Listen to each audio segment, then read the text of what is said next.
Sa panahon ngayon, isang viral video lang pwedeng magbago ang buhay mo. Pero kaya rin nitong sirain ang pagkatao mo. Ito ang kwento ni Ella, isang dalagang inakala ng lahat na nasa perfect relationship, hanggang sa matuklasan niya ang masakit na katotohanan sa likod ng kamera. Ella ay isang 25 anyos na dalagang lumaki sa Maynila. Isa siyang content creator na matagal nang nangangarap maging kilala sa larangan ng vlogging. Mahilig siyang magbahagi ng kanyang mga karanasan sa pag-ibig, paglalakbay, at buhay single sa kanyang mga taga-subaybay.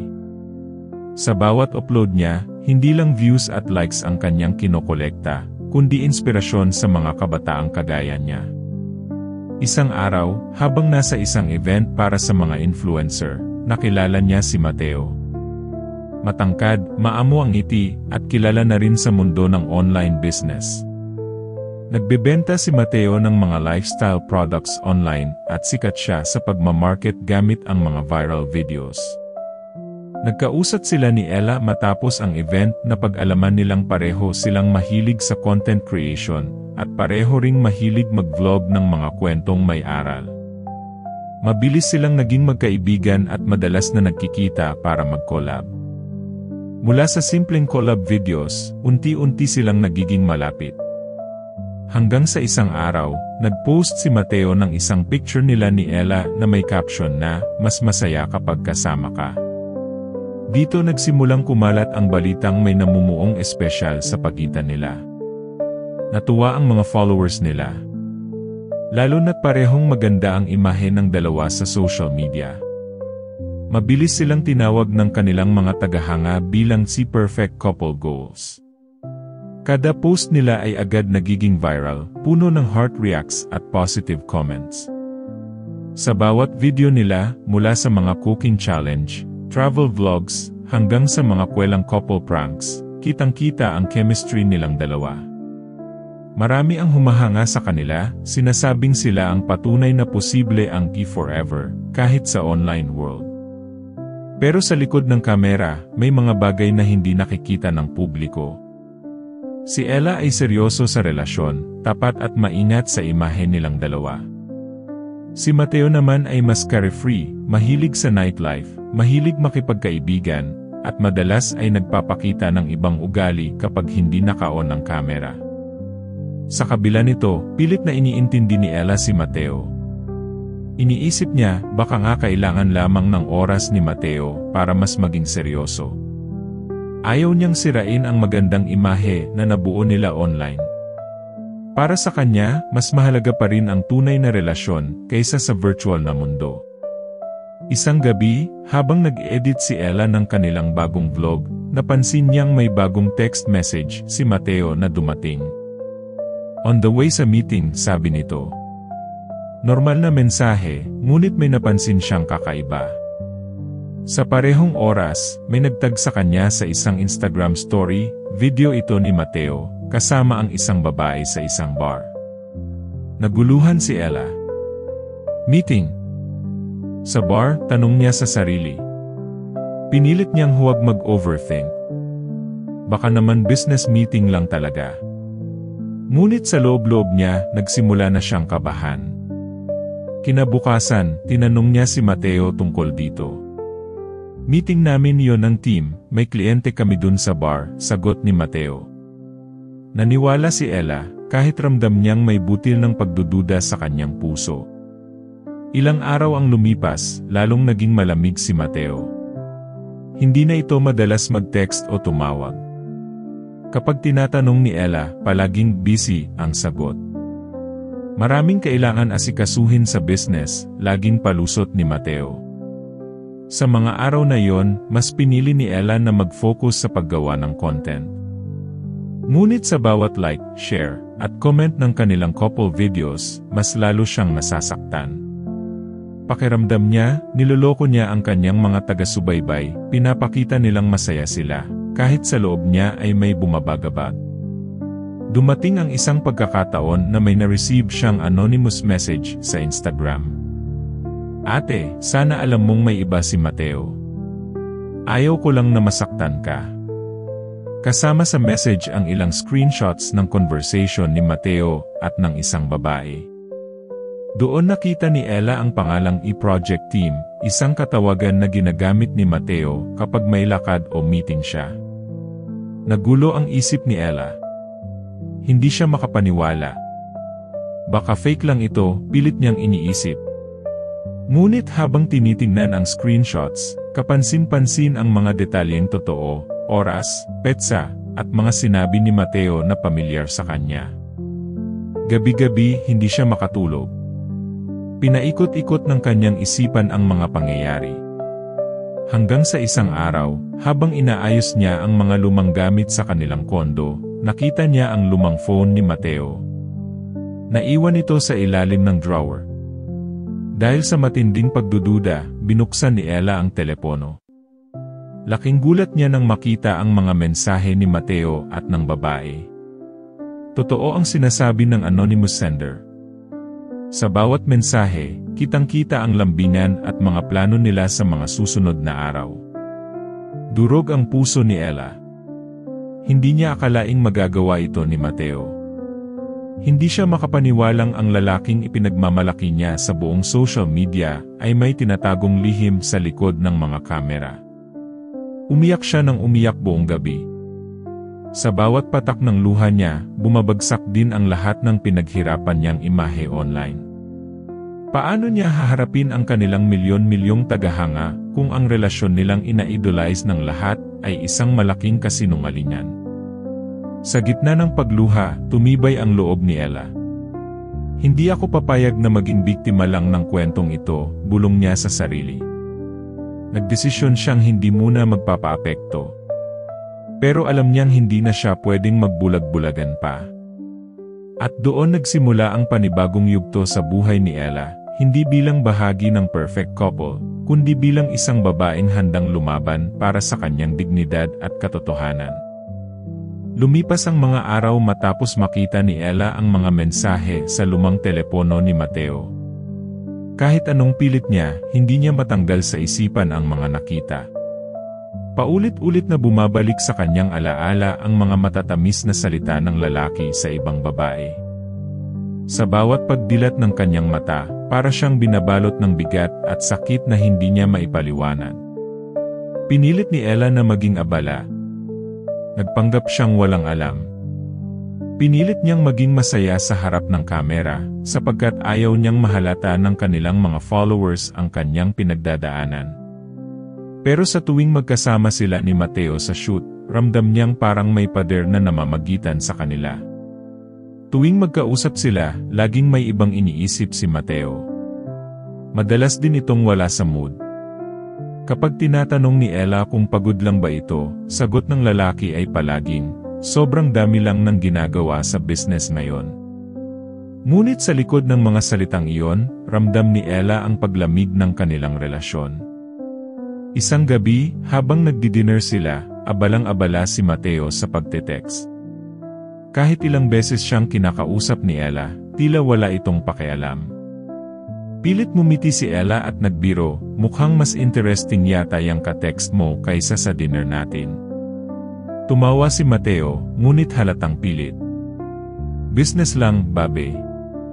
Alam mo namang busy tayo ngayon. Hindi na umimik si Ella. Sa kanyang puso, nararamdaman na niyang unti-unti siyang nawawala sa buhay ni Mateo. Hindi na siya ang priority nito. Hindi na siya ang nagbibigay ngiti sa mga mata ng lalaking minsang pinangarap niyang makasama habang buhay. Kinabukasan, habang nag-aayos siya ng mga files para sa kanilang bagong vlog, may natanggap siyang chat mula sa isang kaibigan. Ella, nakita ko si Mateo kagabi. May kasama siyang babae sa lounge bar. May kasamang larawan ng mensahe, malinaw na si Mateo nga iyon, may kayakap na ibang babae. Nanginginig ang mga kamay ni Ella. Gusto niyang isipin na baka edited lang ang larawan. Ngunit totoo ito. Pareho ang suot ni Mateo sa gabing iyon, at pareho rin ang lugar na sinabi nitong pupuntahan niya, pero hindi kasama si Ella. Hindi siya agad kumprontahin si Mateo. Gusto niyang makasiguro. Kaya sinimulan niyang obserbahan ang mga kilos nito. Napansin niyang madalas na itong late umuuwi, at kapag dumating ay hindi man lang siya niyayakap o kinakamusta. Lagi ring busy sa phone at madalas ayaw magpakwento sa mga nangyari sa araw nito. Sa mga susunod na araw, naging mas malinaw sa kanya ang lahat. May mga pagkakataong hindi na sinasagot ni Mateo ang kanyang tawag, at kapag nagkikita sila, tila laging may iniisip ito. Hindi na rin ito nagbabahagi ng mga plano nila para sa kanilang content. Si Ella na lang ang gumagawa ng mga vlogs at nag-edit ng mga videos nila. Isang gabi, habang nagkakape mag-isa si Ella, napaisip siya. Paano kung sabihin ko sa kanya ang nalaman ko? Pero paano kung magalit siya? Paano kung sabihin niyang mali ako? Naguguluhan siya. Mahal pa rin niya si Mateo, pero alam niyang hindi na ito pareha sa lalaking minahal niya noon. Muling dumaan ang ilang araw. Habang nag-scroll siya sa social media, may nakita siyang bagong post ng isang babae. Larawan ito ng dinner date kasama si Mateo, may caption na "Great night with you." Nabigla si Ella. Hindi niya alam kung iyak, magagalit, o tatawa sa ironi ng lahat. Hanggang sa dumating ang isang gabi na hindi na niya napigilan ang sarili. Kinausap niya si Mateo ng harapan. Mateo, gusto kong maging honest ka. May iba ka na ba? Tahimik ang lalaki sa umpisa. Hindi ito makatingin sa kanya. Sa huli, tanging buntong hininga lang ang naisagot ni Mateo. Bakit ka hindi makasagot? Muling tanong ni Ella, nanginginig ang boses. Ella, complicated kasi. Ayokong masaktan ka. Pero hindi ko rin kayang itago pa. Para bang gumuho ang mundo ni Ella sa mga salitang iyon. Hindi man tahasang sinabi ni Mateo na may iba na siya, sapat na ang katahimikan at ang mga sinabi nitong complicated. Hindi na nakapagpigil si Ella. Lumuha siya sa harap ni Mateo. Bakit mo nagawa sa akin to? Akala ko ba tayo? Akala ko ba tayo yung couple goals na sinasabi mo sa mga followers natin? Hindi nakasagot si Mateo. Lumabas ito ng kwarto, iniwan siyang mag-isa, sugatan at luhaan. Magdamag na umiyak si Ella. Wala siyang mapagsabihan ng sakit. Ayaw niyang malaman ng mga taga-subaybay nila ang totoo. Ayaw niyang isipin ng mga ito na isang malaking kasinungalingan ang kanilang ipinapakitang masayang relasyon. Kinabukasan, nagpanggap siyang okay siya. Nag-live pa siya sa kanyang page, umiti sa kamera, at nagkwento na tila walang nangyayari. Pero sa likod ng kanyang mga ngiti, ang puso niya ay durog na durog. Sa pagtatapos ng linggong iyon, muling nagdesisyon si Ella. Hindi siya papayag na ganito lang matatapos ang lahat. Kailangan niyang malaman ang buong katotohanan. Kailangan niyang harapin ang kinakatakutan niya, at kung kinakailangan, kailangan din niyang mamili para sa sarili niyang kapakanan. At sa gabing iyon, napagpasyahan niyang tapusin ang pagpapanggap. Ito na siguro ang simula ng bagong kwento ko, bulong niya sa sarili, habang pinupunasan ang mga luhang hindi niya maipakita sa kamera. Makalipas ang ilang araw, nanatiling tahimik si Mateo. Halos hindi na ito nagpaparamdam kay Ella. Sa mga panahong iyon, tila baga unti-unting nagiging estranghero ang dating pinakamalapit niyang kaibigan at kasintahan. Hindi mapakali si Ella. Sa bawat paglipas ng oras, mas lalo siyang nauuhaw sa kasagutan. Hindi sapat ang mga pahiwatig. Kailangan niyang marinig mula mismo kay Mateo kung ano talaga ang totoo. Isang gabi, nagpasya siyang magsaliksik. Binalikan niya ang mga lumang usapan sa chat, mga Instagram tags, at pati mga email ng kanilang collabs. Sa kanyang paghahalungkat, napansin niya ang paulit-ulit na pangalan, Project Team. Muli niyang naalala ang screenshots na ipinadala sa kanya. Ang babae sa mga mensahe ay tila hindi lang basta kaibigan ni Mateo. May mga palitan sila ng mensaheng punong-puno ng emosyon at lambing, mga salitang hindi na niya naririnig mula kay Mateo nitong mga huling linggo. Habang nagbabasa, unti-unting nanikip ang kanyang dibdib. Hindi niya maintindihan kung paano nagawa sa kanya ito ng lalaking pinagkatiwalaan niya ng buong puso at pagkatao. Kinabukasan, nagpanggap siyang walang alam. Inaya niya si Mateo na mag-dinner sa paborito nilang kainan, umaasang sa wakas ay makakakuha siya ng linaw. Ngunit pag-upo pa lamang nila, agad itong nagpaalam. "Babe, sorry, may kailangan akong tapusin, next time na lang tayo mag-dinner." Hindi na kumibo si Ella. Tanging-tango at pilit na ngiti lamang ang naisagot niya. Sa loob-loob niya, nagdesisyon na siyang tapusin ang pagdududa at harapin ang katotohanan. Pag-uwi niya, tinawagan niya ang kaibigan ni Mateo, si Carla, na matagal nang may hinala sa relasyon ng dalawa. "Carla, totoo bang may iba si Mateo?" tanong ni Ella, nanginginig ang boses. Sandaling natahimik si Carla. "Ayokong makialam, Ella, pero matagal na." Si Bianca, yung dati niyang girlfriend. Nagkabalikan sila. Parang pinagsakluban ng langit at lupa si Ella. Hindi niya akalaing magagawa ito ni Mateo, lalo na't ilang beses na nitong sinabi sa kanya na tapos na sila ni Bianca. Buong gabi siyang umiiyak.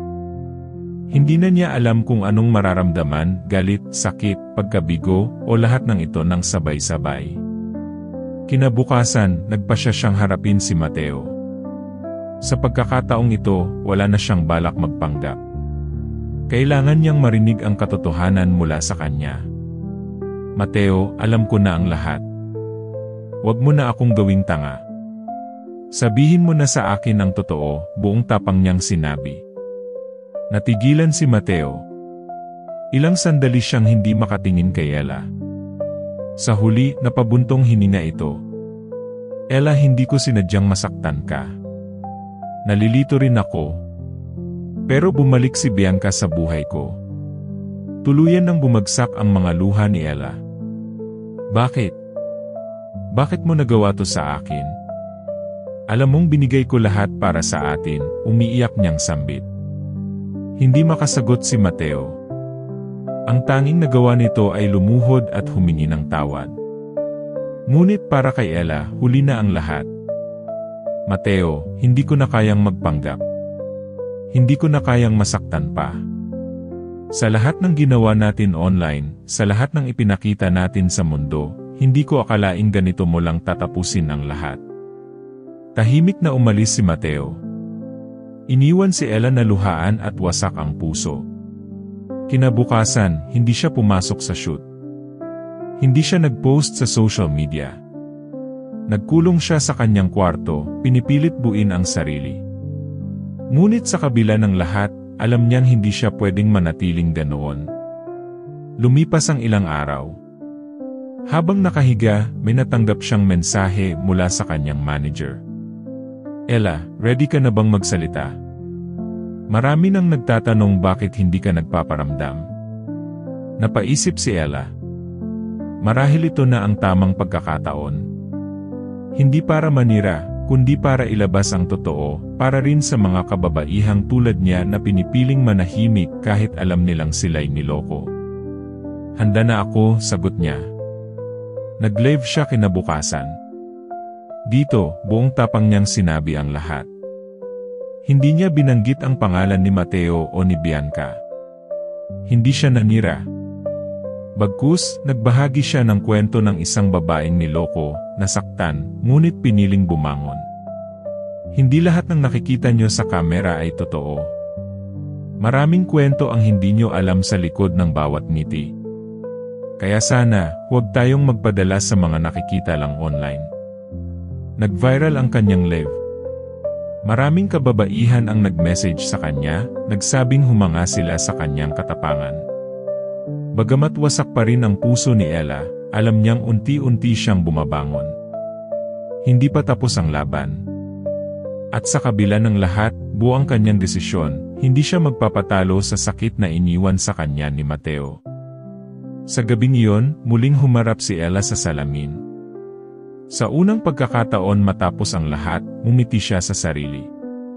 "Kaya ko to," mahina niyang sabi, puno ng pag-asa. Mula nang ilabas ni Ella ang kanyang saloobin sa live video, nagbago ang ihip ng hangin. Ang dati niyang tahimik na inbox ay biglang napuno ng mensahe ng suporta. Mga kababaihang tulad niya na dumaan din sa parehong sakit. Mga taga-subaybay na noon ay humahanga sa love team nila ni Mateo, ngayoy humahanga na sa tapang at katapatan niya. Hindi naging madali para kay Ella ang pagharap sa publiko.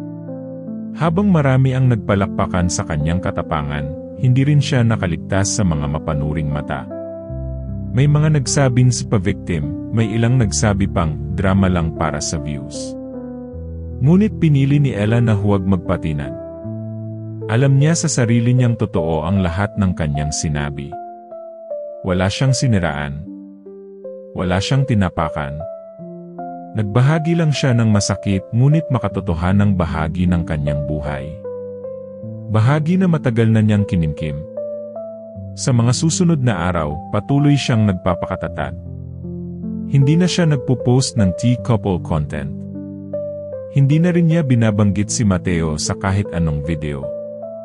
Ang content niya ngayon ay puro tungkol sa self-worth, healing, at self-love. Isang umaga, habang nagkakape, may dumating na message mula kay Mateo. Ella, sana mapag-usapan pa natin. Pwede pa bang ayusin? Binasa lang ni Ella ang mensahe. Hindi siya agad nag-reply. Mahabang buntong hininga ang isinagot niya sa sarili. Sa puso niya, alam niyang mahal pa rin niya si Mateo. Pero mas malinaw na ngayon sa kanya na minsan, kahit mahal mo ang isang tao, kailangan mo pa ring piliin ang sarili mo. Ilang araw pa ang lumipas. Patuloy na dumadami ang kanyang followers. Hindi dahil sa drama, kundi dahil sa totoo niyang nilalaman. Sa bawat video na ginagawa niya, mas lalo siyang lumalalim bilang tao, hindi lang content creator, kundi isang babae na marunong lumaban sa tamang paraan. Samantala, si Mateo ay tila nawawala sa eksena. Hindi na ito masyadong nagpo-post, wala na ring updates sa kanilang dating joint channel. Wala ring bagong produkto mula sa kanyang online shop. Isang gabi, nagpakita si Mateo sa mismong gate ng bahay ni Ella. Hindi na siya nagpapaalam. Hawak nito ang isang maliit na kahon at isang sulat. Tahimik na nagkatinginan ang dalawa. Pwede ba kitang makausap? Tanong ni Mateo, mahinahon ang tono. Pinagbuksan siya ni Ella, ngunit hindi na siya pinapasok sa loob.